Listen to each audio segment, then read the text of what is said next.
Galing China. Bukas ay ano, itlog na pula. Pagbukas pera o bayo. Para in-order natin sa AliExpress. Na galing China. Dumaan sa customs. Binayaran natin sa customs na kulang-kulang 400. Oh! Simbol pa nga. Maraming makayas. Para maraming makayas. Ito daw yun.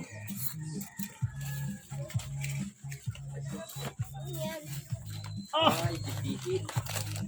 Ilagyan to.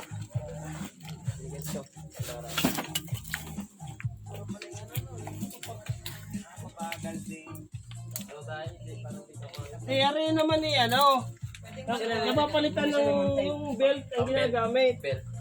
Sir. Oh, ito yung pang ano.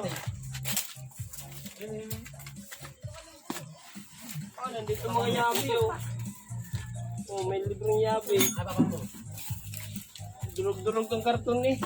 Sigurado pinaghagis-hagisan lang to doon, ano? Hindi yun, masira bakal. Ha? May kasama pang kawayan, no? Pati na na. Ay, kailangan mo putulin sa mga ito. Buti nga, eh.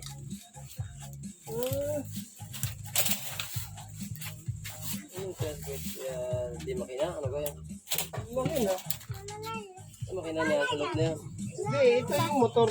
Pagkakapitan mo siya ng motor. Wala pang motor. Wala pa.